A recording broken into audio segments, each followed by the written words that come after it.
Hello, everyone, and welcome to 50 Now What? I'm your host, Alicia Sutton. Do you ever feel like you are too busy, too old, or too out of shape to begin a fitness journey? Well, think again. My guest, Traci Townsend, is here to start you on a path to become a stronger, more active, and more fit version of yourself. Traci is a retired public educator who made a big life shift, becoming a certified personal trainer and online fitness coach for women over 50. Now she operates an online personal fitness coaching business, offering one-on-one consultations, custom workout plans, nutritional education, group classes, and more. However, it's not just weights and bands with Traci, though those are important. She's also all about finding the why for physical fitness and wants everyone to know that you can always start wherever you are right now. She's here to improve and maintain the quality of your life and maybe get you a little muscle in the process. I can't wait for you to hear this one. So let's get right into it. Traci, tell us a little bit about your background and what started you on this journey to physical fitness. Well, Alicia, I am actually a retired teacher and principal of 33 years. And so I spent 33 years teaching children or young adults, middle school through high school. And I was a principal for the last of those years. And so I decided it was time for me to retire and to do something else. I loved my career as a K-12 educator, wouldn't change it for the world. And I knew that I was ready to try something else. So with that said, fitness has always been an important part of my life. And I thought, wouldn't it be great if I could share everything that I know about fitness with other people? And I especially wanted to share all about fitness with women over 50. Being a woman over 50 myself, I thought, I know that I could reach women over 50. Like, that is my target audience. And I just love women over 50. Right. First of all, thank you for that, because I don't know that we talk about that. And I know I'm over 50 as well, as is the name of the show. And you know now what? And there was a lot of, I never saw a lot. I mean, I saw my mom and other women in my life, but you never really saw women, especially in the public space, on television, outside of, you were really aged by that time. You were much, much older. And this kind of midway point in your life, like, well, where's everybody at? I'm not seeing them active or anything like that in these public spaces, but I knew them. And I knew them personally, but it feels good to actually see this empowerment in this stage in your life. I think a lot of people start to feel like this is where you're going to start to teeter off, and it's the complete opposite. Now, you're a trained physical fitness coach and certified in all that. Were you certified and trained before you retired, or is that something you did post-retirement as well? No, that's something that I did post-retirement, or probably around the same time. I wanted to have my personal training certification before I started Fitness with Traci. It was just important for me to have that certification. Even though fitness was important to me personally, and I had been doing it for myself, staying fit, keeping active, strength training, I wanted to make sure that I could share that information and knowledge with others in an effective way. So I wanted to learn a little bit more about coaching fitness, although I feel like 3 years I was a coach, right? To my teachers, to my children, my students. But I really wanted to learn how to, if you will, coach fitness as well as education. And so, when I turned 50, that was it. That was like my point where, okay, I can live my life the way I want to. A lot of people think, oh man, I'm 50. For me, I was like, oh, I'm 50. I'm ready to do things, to do other things. And so I did get my certification and my personal training certification, and then also my nutrition coaching certification around the same time. And I think it was helpful just because, just like when you're in school and you're learning something new, it always gives you something to refer to and to go back to, just to make sure that you're helping people in the best way. Okay. And that you do. And Fitness with Traci is your online coaching platform and business that you do. And how long you've been doing that? You were Fitness with Traci's been around since Yeah, I actually started Fitness with Traci in April of 2021. And that was just a year before I officially retired. So I did both for 1 year. And it's just been going great ever since April of 2021. Well, I can tell you, it really looks like you enjoy it. And I think people are always very responsive when the person who's giving it is also enjoying it. It gives you something to strive for and want to be a part of. Now, what have you found as just personally and the women that you've been coaching and women that you talk to, one of the things that they were struggling with when they were trying to become more physically fit or just even continuing a fitness program after a certain age? As we age, it's just a part of the struggle. Right, as we age. And, I think the top three concerns that I typically from clients is, for example, just where to start. How do I begin? What do I do? Right? Because so often, Instagram and social media is great. I think it's a great way to meet other people, to gather information, and it can also be a bit intimidating, social media, because you see other women doing certain things and you're like, but I can't do that. Therefore, I can't do anything. But there are things that you can do. So I think one of the first questions and concerns is around, where do I start? How do I start? How do I begin? And so that's something that I work with women about, is just start where you are. If you haven't been active or worked out in a long time, walking is an amazing place to start. And for the most part, we can do that, right? For the most part, there may be some situations where walking is not accessible, but for the most part, we can walk. And I think another concern that I usually get is maybe exercising with ailments like, arthritis, something like that.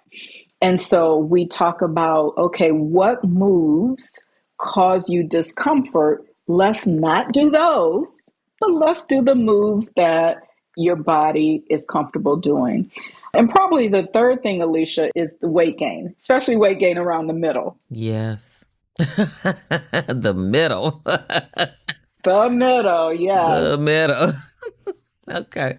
And I understand all of those. And I think that, and I don't know how you feel about it as well, it is like, where do I start? You start to overthink what a physical fitness program, what your journey is supposed to look like. And I think because all of the imagery of these high powered working like fitness gurus and their, and how they look, and it takes a lot of time to get to that place. And it's okay for your journey to look different from everything else. Right? Yes, you hit it right there. It is, we all have our own individual fitness journeys, and it's hard not to compare. I get it. I'm human. I do that as well. So we always need to just focus on ourselves, stay in our lane, as we say, right? And just do what your body is able to do. And the more you do, the more you'll be capable of doing as you keep going. Very true. And a lot of that is, oh God, that's so true. It's like you have to almost forgive yourself. I think a lot of times, you get bogged down with all the things that you used to do.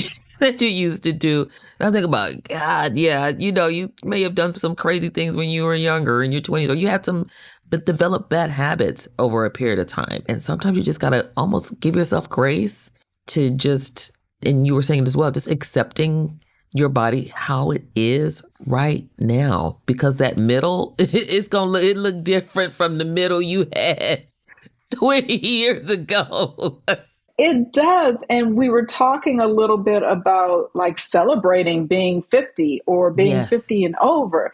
Well, do you really want to go back to when you were 25 years old? I do not. Right. So, there are things that at 50, 55, 60 and beyond that we can do. It may look different from what you did 20 and 30 years ago, but our bodies are very capable of being active and moving daily and getting stronger. It's not over. We do begin to lose muscle mass and our bone density is decreasing. However, strength training can offset that process and you can still build and maintain muscle into your 50s and 60s. I agree with that. And that's been one of my challenges. But I think over time it becomes a lot easier. And you speak about this as well in in your training and on your website, is about how well you'll feel when you start doing it. And oftentimes we can get so focused on how we're supposed to be looking physically as opposed to how you want to be feeling now. And it's so important. And one of the things that I like that you're doing is tapping into how you are feeling physically, but also what that does to your mind too. You know what I mean? Do you feel that? Yeah, I know exactly what you mean. When you feel capable of being able to do your daily activities a bit easier. I was sharing a few weeks ago on Instagram about carrying your groceries up 2 or 3 flights of stairs and not being winded afterwards, or playing with your grandchildren, right? Or taking that trip that you always wanted to take that involves hiking 3, 4, 5, 6 miles. Like, those things are very important. And when you're able and capable to do those physical activities, you feel good about yourself. You do. It changes your confidence level in a way that you hadn't thought about it. And it lets you overcome, we live, let's just face it, let's be honest here. We live in a very youth-driven culture, especially body culture, and how that is supposed to look, especially for women.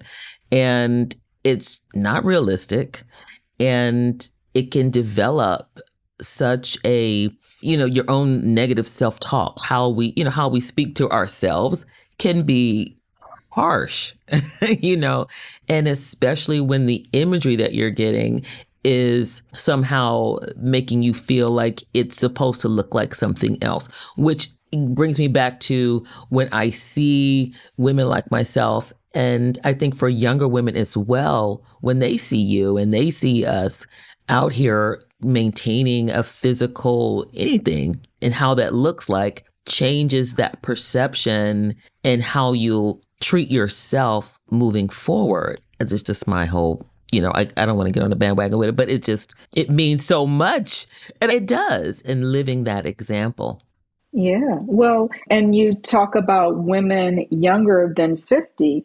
It's so important for them right now to listen to this discussion that we're having, right? So that they're able to, when they become 50 and 55 and 60, they're able to physically, do what they need to do, to be active, to feel good about themselves, and to just realize that every body, and I'm talking the bodies, every body is different. There's not one standard perfect body, but each of us has our own body, and we need to cherish it. And I know we all want to look good. There are so many different ways that we can look good, right? Yeah. So we just need to accept each of our bodies and make sure we take care of them so that they're around for a long time.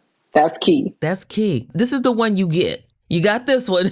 And it's almost This like, is all you got. Yeah. This is all you got. And sometimes you'll spend more time making sure that your car runs better than you will making sure that your body runs better. You know what I mean? We get so focused.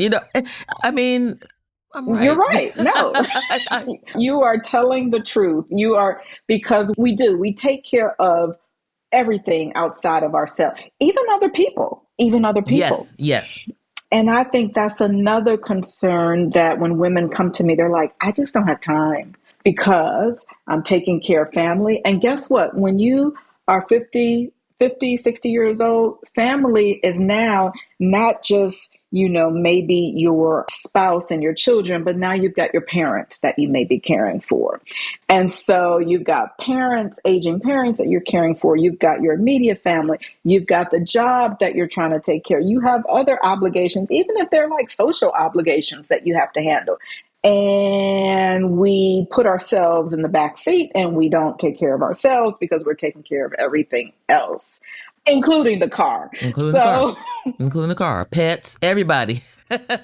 Everybody and all the things and all the people. So we have to say, you know what? I am just as important as the wonderful, loving people in my life and all of the things that I have to take care of. That's it.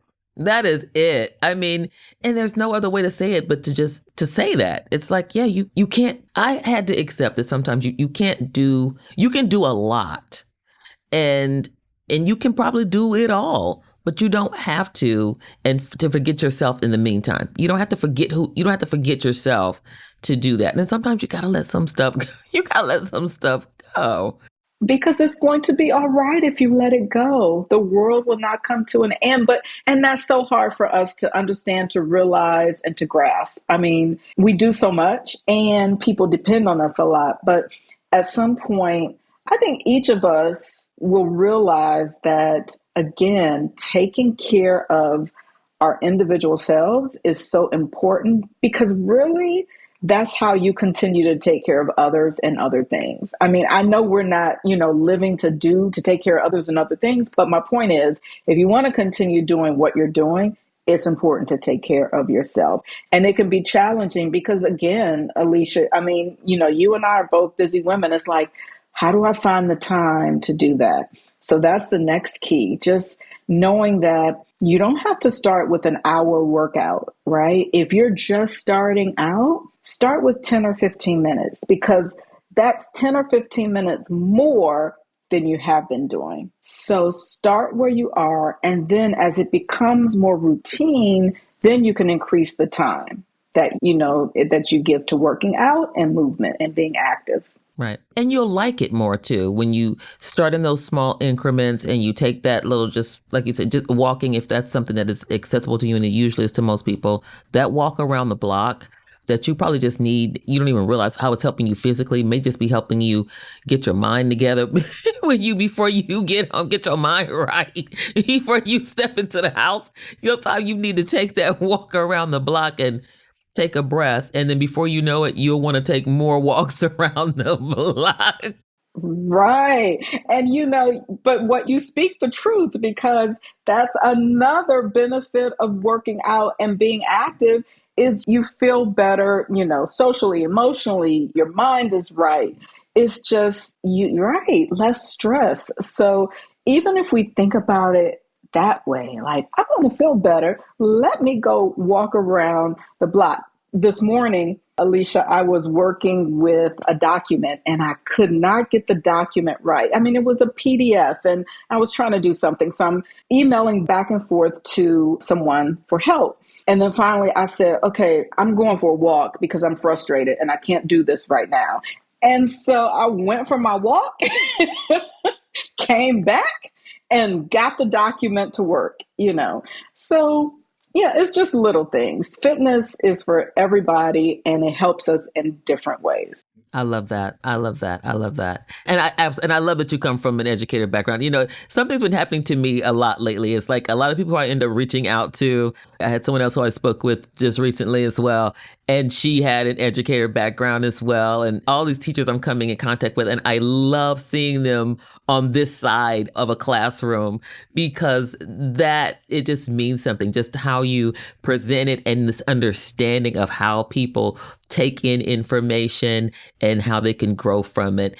And it also speaks to, like you say, starting from where you are, but also what are some of the ways that you found to help people get motivated? Since seem like you've been motivating people your entire life. It's part of your being. But how can you start to get people motivated? What have you found makes them want to just try it? Just try it now. And that is a great question because, again, I think I started with 3 concerns, but that would be another concern that women tell me. They're like, I just can't get motivated, Traci. And I'm going to tell you, Alicia, the first thing I tell them, which may not sound very motivational, I guess, is sometimes you just can't wait on motivation, right? Sometimes you just have to do things because you should. Think about all of the things that you don't want to do, but you do it because you have to. You don't wait to get motivated to go to work every day. You don't wait to get motivated to come home after work, cook dinner for the family because you're tired. You do it because you have to. So I said, sometimes you just start, right? You just have to start. So that's the first thing. That's the first thing. And then the second thing, and we hit on this earlier, is start where you are. Start where you are and not where you want to be. A lot of times we jump to where we want to be as opposed to starting right where we are. So again, if that's 10 minutes of walking, do your 10 minutes of walking and then celebrate it. And then when you do 10 minutes of walking every day, that's your motivation to keep going because you're being successful, right? So when you start where you are, that helps to motivate you to keep going. It's when we start out of our capacity, right? Right. I got to lose weight so I can work out. Right. I got to lose 40 pounds so I can work out. When you think about it, right, what kind of sense does that make? But we truly feel that way sometimes, and it's like, you're never going to get motivated if you try to, do that. So, and then, like I said, make changes that are accessible to you. Don't reach too far. Now, I'm not trying to limit anyone, but I'm trying to help them be realistic. Start where you are, make some accessible changes. So for example, don't say, I'm going to go to the gym 5 days a week. Well, you're not doing any days right now. So why don't you? So even if you start with 2 days a week, a lot of people think, well, I'm going to go Monday, Wednesday, and Friday. And I love that. Go ahead and do that. But even if you start with 2 days, that's 2 days more than you've been doing. And then take it to 3. So that's really, when I talk about motivation and consistency, I'm just like, ladies, let's just start where we are. Let's celebrate that you're being consistent with 10 minutes. And then let's move on from there. So that's a little bit about motivation. And like I said, the first one is a motivation. It's just it's life. It's life. Sometimes you just do things because you have to. Right. It's on your to-do list like everything else. You got to get up in the morning. You got to go to work. Got to drop the kids off. You got to, you babysitting the grandkids this week. Whatever it is you're doing, it's on your to-do list. And also, and I'm going to walk 10 minutes and then I'm going to go to the grocery store and then I'm going to do the laundry. I'll be honest with you. I come from a realistic place like that. And you know what I mean? It's not going to always you're not going to have a bunch of cheerleaders saying, come on, let's do it. It's not going to always be that way. It's wonderful if you do. I think that's great. But the reality is, it's just got to be on your list of things to do. It just has to be. Yeah, no, agreed. It just has to be on your list to do. And you know what, Alicia? And then also think about what type of person you are as an individual. Just forget about fitness right now. When it comes to doing things, what type of person are you? For example, and you mentioned a list. Are you a list person? Do you have to have everything written down and categorized and, with times by it in order to be productive? Are you the free spirit type where, you do things, if they come, if it happens, like that? The point is, your fitness should fit into your lifestyle.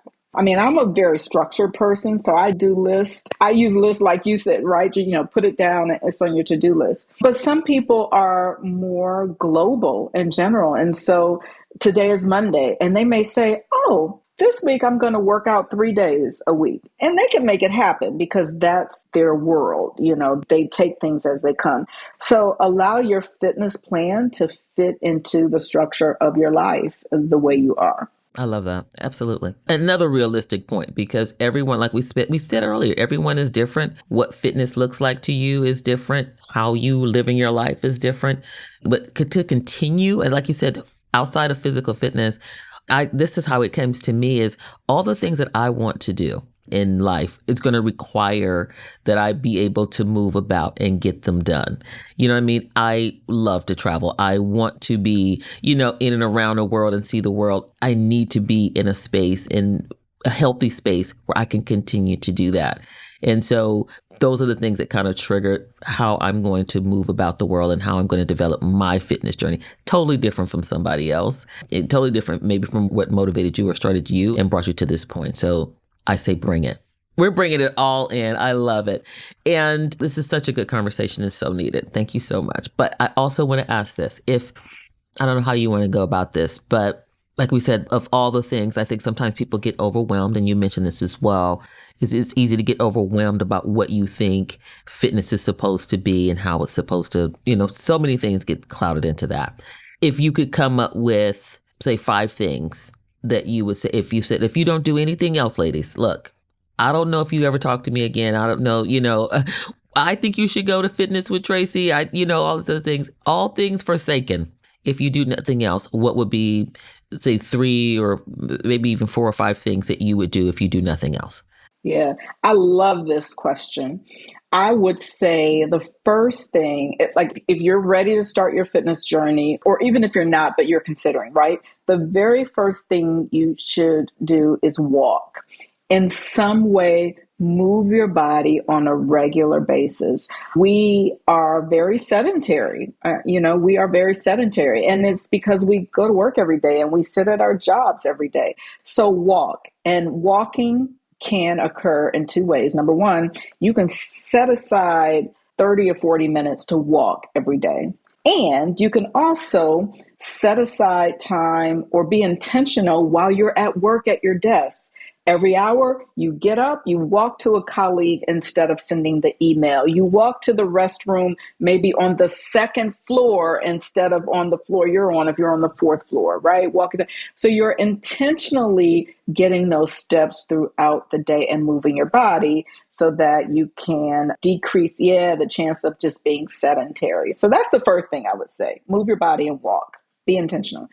The second thing I would say is strength training. It is so important for us as women over 50 to, again, build and maintain muscle, to help increase bone density, and strength training does that. You can do it with your own body weight. If you're starting out, you can use bands, or you can go to the gym and learn how to use the machines and the dumbbells and the free weights. But strength training would be my second recommendation for women over 50. Okay, ready for this third one? Here's the third one. We're so busy, but we got to get our sleep. We sometimes don't acknowledge the importance of sleep. And so that could probably go with number 1 also. But get that sleep. If you can grab 7 or 8 hours of sleep on a regular basis, that would be the third thing. So I would say that is 3. And I'm going to end with 4 and 5. We didn't kind of talk about the nutrition part, but I'm going to say number 4 is just making sure you stay hydrated, right? Getting that water in. And you may have to be a little intentional about that as well, because we can forget to drink water. I agree. Yeah. And then the final one is about that balanced nutrition, right? And I'm not even going to talk about losing weight right now. I'm just going to talk about the balanced nutrition piece, getting in protein, because strength training plus protein equals muscle maintenance and growth. So just making sure that you have your protein, your fruits and veggies, your carbs and your high fiber carbs, all of that's important. And it's a lot when you think of those 5 things. So, don't try to do all 5 at one time. Sorry, that would be number 6. If I had a 6 one, don't try. Keep them coming. 5 at one time. Take them 1 or 2 at a time so that you can feel that success and you can feel yourself changing, and then add on from there. I think that is so awesome. I absolutely do. And you know what? And like I said, those are accessible things, and they're the things that we forget about. I didn't used to sleep a lot. I've learned I love a good nap. I have become the nap. I don't mind it if I can take it, and I know everybody can't do that, but I'm like, yeah, I can go for a nap sometimes. So I'm all on number 3 has been something that I've changed a lot. And it does change because you know what? I feel better, and then I don't mind going for a walk. I'm like, oh, I'm well rested. I think I'll take this walk, and I'll take the stairs this time. I won't get on the escalator. I'll take the stairs. I won't take the elevator. I'll do something like that. I love that. Let's recount I want the top 5 again. Let's do it. Now we got walking. Walking. Yep. Okay. Strength training. Lift something heavy, basically. Lift something heavy. And it's okay to start out, if you're starting out, with your own body weight, some squats, some lunges, some, elevated push-ups, whatever. So strength training is number 2. Number 3 would be getting your sleep. Got to get to sleep. 7 to 8 hours would be amazing if you could do that. Number 4 would be stay hydrated with water, get water in.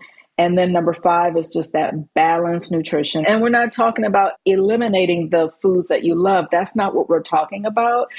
Focus on incorporating more what we call nutrient dense foods, foods that are high in nutrients, typically high in nutrients and, low in calories, your whole foods. Incorporate more of those and focus on that and not, I can't have this, I can't have this, and can't have this. Think about what you can have that's really more nutritious. And we got a bonus number 6. Don't do all of these things at one time. That's a bonus. That's right. Don't do it. Don't try it. You gotta don't do at a time. I love that. Oh, wow. I have really enjoyed talking to you. We could sit here and talk all day. I could find something else that we could be talking about. I love talking to you. For my listeners, where can they find you? Where is your contact information? Where do you want people to come find you? Because I found you on Instagram. First time I've ever done that. Well, and that's the first time. So I am on Instagram, like you said, at Fitness with Traci. Traci with an I. So I spend a lot of my time when it comes to social media on Instagram. I tried TikTok. That's not for me. So Instagram is working fine. I also have a website. Yeah, right. The website, which is the same thing, www.fitnesswithtraci.com. And those are the 2 best places to reach me. If you want to reach out with a question via email, it's traci@fitnesswithtraci.com. Really easy to remember. Really easy to remember. And you're easy to talk to. And I'm sure your clients love you. And thank you. That's it for my listeners. I've enjoyed talking to you, Traci. I'd love to have you back and we can talk about a few other things as well. Thank you, everyone, for listening, and reach out to Fitness with Traci. Thank you. You're welcome. Thank you. Thank you for listening to 50 Now What? A special thank you to Traci. You can find her at Fitness with Traci. That's TRACI.com, and at Fitness with Traci on Instagram. Make sure to follow us, rate, and share the show. Make sure to follow me on Instagram for continuous updates at 50 Now What Podcast. That's 50 Now What Podcast. This podcast was produced by Rainbow Creative with Matthew Jones as senior producer, Stephen Selnick as producer, and Rob Johnson as editor and audio engineer. I love working with this team. To learn more about making a podcast for you or your business, visit them at rainbowcreative.co.